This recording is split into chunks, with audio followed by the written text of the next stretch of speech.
NDC. But also just NDC who did Quasama Michelle Sao, Macapa, a Bronian or Manian ye. Baby, I'm not chin on no so much, so just cast the enemy more than 90 years. Don't say, what's it? That be NDC meaning yes, Adiano, or Quacacho we see a trouble for by election. Maybe catch them one Casawa has said. I was see a quacho. What Casa, I wouldn't mean it. You was a jow. Mamma Teresa or 1 hour by no quality garnet on the young quacho. Manka, okay. Saying this new was here quacho on your quarry. But you Casava politicians for mass and war. Jeremiah 5:25. Was a mayor at the Met Tower so red. When it to penny. Mama Mossa and mechanics have been filmed. Say, look at Tiana Sad, ministers and not. And young people quite in this foreign people. Make the young catcher all say. Ye young who did not tell them double or between a 10 Ghana. And to say, wow, I wouldn't also not buy no mean say. Mojuma would ye and to be about Obidibi, no, the obituary and no, I know. And yet, the attempt to bet me a bread and this asset. And you know my MPP for mobile year, I don't know what's some of twice for your campaign. A Ghana for see a buyer, and ye see, and your papa mamma, and ye see, and your papa mamma. Now I dare not go to about against here. MPP was on Catavintilla Oma. Okay. So the animal can make my other person make can make them. Now, maybe dear more who is say Ghana. And this in your one check. The person the attempt to Chagana. So one yansa, we MPP need to we NDC ni one yansa now pay so NDC ni could MPP ni could the atamagam. NDC ni MPP ni could the atamagawa. And no almost so banal could the atama say now. Tiabasa did the attempt to be chat na enter. Okay. Did the attempt to buy your front to chill mine? Democracy and fatter blacks. Because a yansa ever form say. What did you pay at on Yenny? Or you pay now your one on the 20 animal?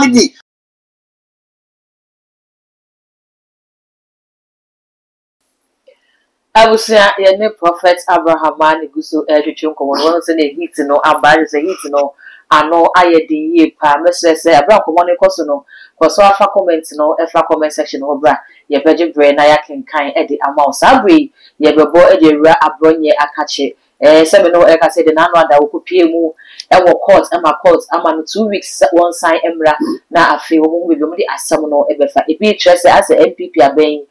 sorry, and it's a being by as a culture of silence, being a person who introduces the Magana when ye Ubi one Queen near Cochu, Ubi one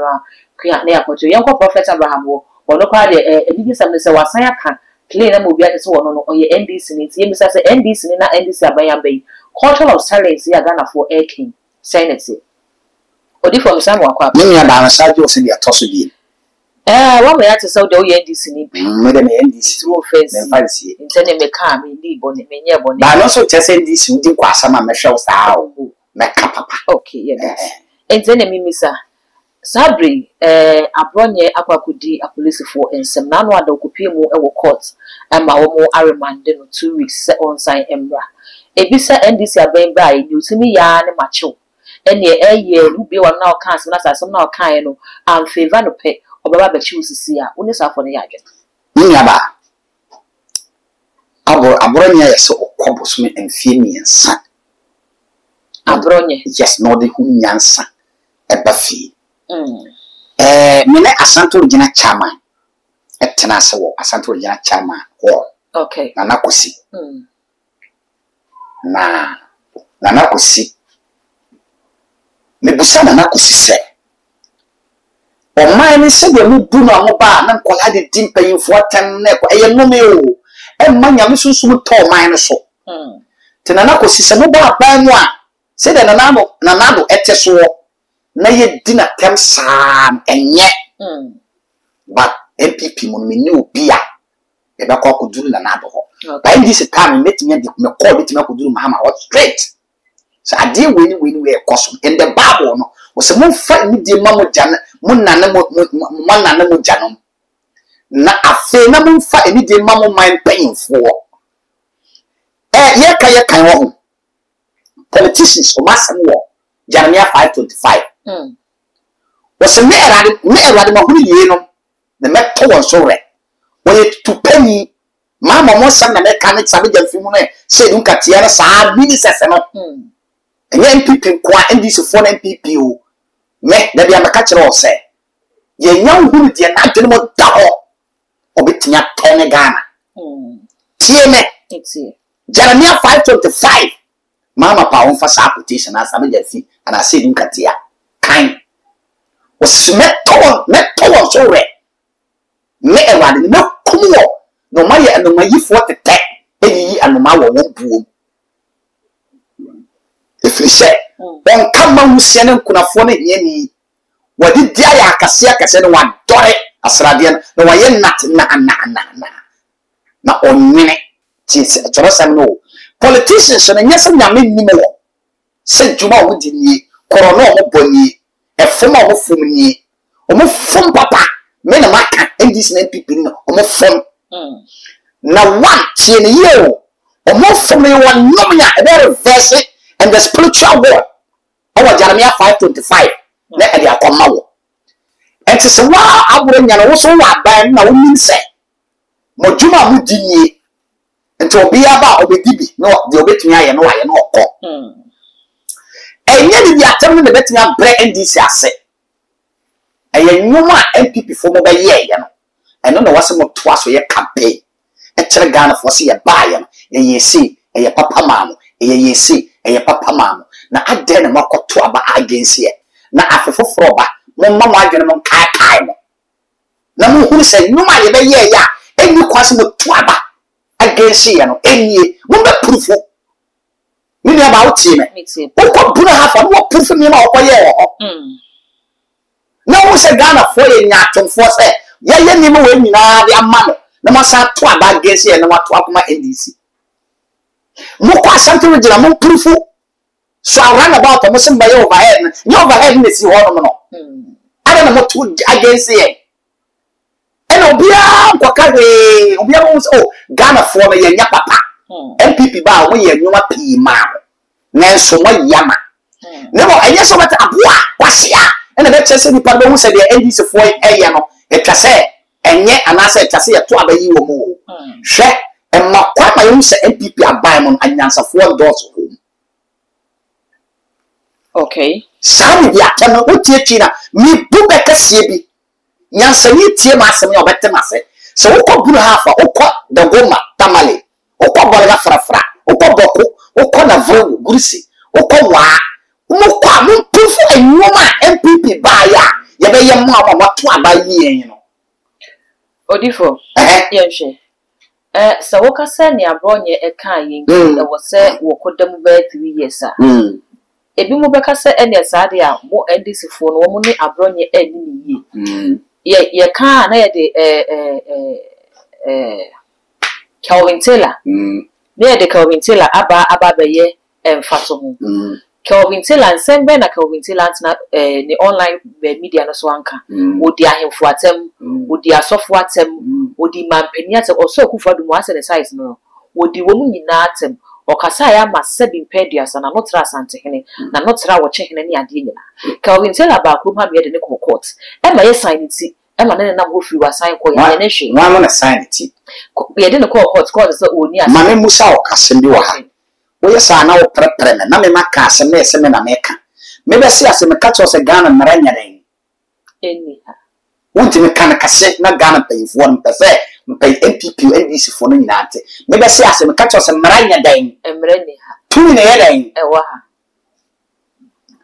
MPP no wo so anka Chavintila o ma okay se de ya no me kan mo ya mo pese me kan me ko nya asem na me dua mo a wo ni se Ghana NDC nyero wo no mo che MPP nya di atem se ki mo che no se de se MP edane na MPP so ba wo mo so be che me kaba okay me pese di atem to twa Ghana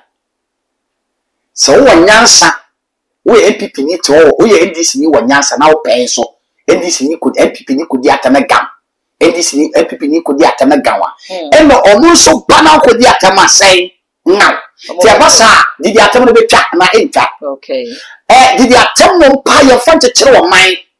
democracy and fata blacks because e nyansa no e wo form say wo didi penya tem onyene wo ye penya wo ye wa na ehwe me wo na todi anama me di wo ja jimi sam no nyankopon so anka nkire so de otumi todi an kwa na so fa ni die koma no wo so bi fie che wo dia fa ni die na ebuo ye den sa de no Ghana apopa hwe me bebe ya na me tie lady no oyo oba na ekasa Okay. na wa fa de ni mu ama mama wo ma ne che mama wo ma o sa ni ma no ti o men kire wa de e ni so for mo kire o se me me president Ghana for be na be silence we give Abraham se me president the whole man be silence because members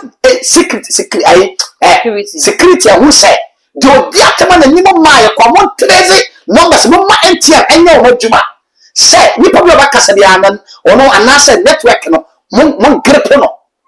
sɛnea ɛba ne saa na aban no ɛka wo manfo no ano atum wo mo manfo no ɛnkasa enti sɛ wɔyɛ ade na ɛnyɛ kro obi asuro so saa nyansa a Africa se yen into Africa se ye bre nyame sare to the whole Israel no the most kwan na ɛkasa sɛ wonni mu a sɛ mo fi so obi anya sɛ no opedia ɛno na yɛ o ma ne twa no ɛna mo ma yɛ nyina start sɛ kame so mete ya na kame di mu ane twa na me sɔre kɔ obi am preach ka nyam sɛ bie me kyerɛ wo sɛ Moses penso nyankopon ko yi Israel no nyame ma Moses kwa ne kasa kyerɛ ɔman ɔman no nyame sɛ mo kwa yɛ sei enti ka nyame ma kwan sɛ even Moses kwa na se from time man to say be man so obi anya problem ma ne fa ba ho titi kuo no mo fa si wo so embeduru so no na wa free enti wo so na wo de bia akoma nyame asa nyame so de message na ma wo kwa asa na wo de abema ɔman no asa na ɔman na busa wa de anya no na afede nyame ne Moses kokasa ne nyame aka cho se ade we ne we o man na busa no emfata kokache o me se esi ni se na nyame akote ne be ne Moses so de akoma o ana na nka nyame makwan se obi anti be ka de opedi a kire na me sa ni pan nkasa okay you see say yes fahodie freedom speak of America se no okay enye sa no de di o mo pay for na tem land wo kwa nipa si camera enka ne ko pese o ma me twe o ma ye nya saa enye se ya makwa se kasa free na saa basaba ye nti Africa ye nbie ye nya YouTube nansan se ye start the German TikTok ho ye nyema ye nyere enkwa chire e too late to do this and fact say be ye say no one say ye kwasa ye nyene ye ji enti say and this foreign chire so mun India so mun tin chire ne ya o mun fa sa de na be hia ne Abraham ye chire bi amena me di police for nim say obi e di atamo ha mun ko fa no na we so obi say Ghana man de do na de bisa odifo bi kire se abonye die kura wo mo de no ekokopie mu e wo court no charges mi no a wo mo de e ball no enye charges a eye charges a enhu bia sa etinanka ne we ye behwe na se nka wo we no se empo enye criminal offense ntene nka ye de ne be court na afei yakwa because almost publication with false materials with intention to cause fear and panic. Na say what the sama enye no kure e na ato abonte so the huni suru ba be sha amafo mafei offensive conduct what does su bia enye papa edi it is charges me ni charges wo de ball no it ye charges wo de aba abro nyi na eye charges nkitinkiti na ye hwe treatment wo de ma no ka wo de ne tina mu ba ye ka ye ne say mu mintim no de ne tina mu no kwa ba akofo na de ma ka ka ye hidden criminals ene ye de wo mu tina mu no enu mu ne de ne tina ye de ne ba ya say omo haneshin no ma sheda so moto cha dadi aboronya no o ma anye ne yie baby o mokọ chi no na wo so ma so je cast die ni mu no de nante saa wo say odi fo na ma bi wo say den oni no personal dadi ndc ni ne yes ade no okọ kire obi say ya to aba fofo ba election no me be ka kire mu ankasa wa ase e wo say yakọ kire wakasa a wonyene dia ni kwase jao ba me kire se o wona ban mo no ne kore ni Ghana to ne ye kwache no manka okay say this new wase ye kwache no nya kware ba ni kasa basa ada na no manka sa se no video no okay ana o ka che obi se ye kwato na because of ye this ni ye jao na ona and se me so ni pie se na this ni a me na me ye sa na Ghana paying for no. Never know what almost set example. Na yenketwano ayi wo na nipa die tire nkwala die tire no ye hu se amparo mo bun o mane wo me kodem enye we wa ma ban we so wa ma ban sa wo no na asem no kwa ye risk kwate aboro nya die na amparo se wo dina na wo de sa wo nipa ni na pe mo bi afiri che be vina so to eye nipa hu a doctor a police for ndina ho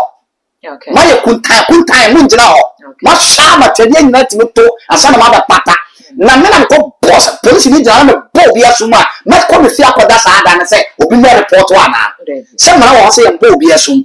nto bo so bia wanya infect wana adwenem ana se ne panta to won ko hospital ko na ya sa de no me se mara ni ha tumi ne wa o na ba na was NDC to so be ku bia waka fa na wakwada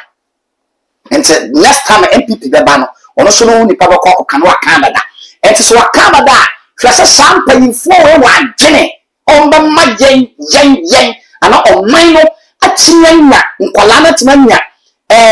supapa sasa mo ya mebusa oni ade wetime yi anu ama me da mebusa o se the Ghana politicians say ya no ampanyi fo na ya no NDC na MPP fo na ya no busa se ankwala ka so no hye nyansa sem efiri sampanyi fo we mu a te senere te tro o man na nkwala na so ya e be ma ye tirima na da ati papa come back to one come na ye say come back to one now then say wo se mi nia no nya batere now then say wo mi nia no nya batere na one ente ya me pese mo ye interview fasa e ye sa wo ho na be cheme because jini say na e koso no jini no e doso e ma o man pay for no dudu na mo ka bimpo ma baya banteno e wo se mam nara na esu papa e mam no fra ye te kire wo mo wada che bam me kasa as mo nene mo na don ke kire ma na e ba no mo da su papa ni na nkola na fa ba mo so mo kire mo fra ni de kwampa wo se mo kire mo de kwampa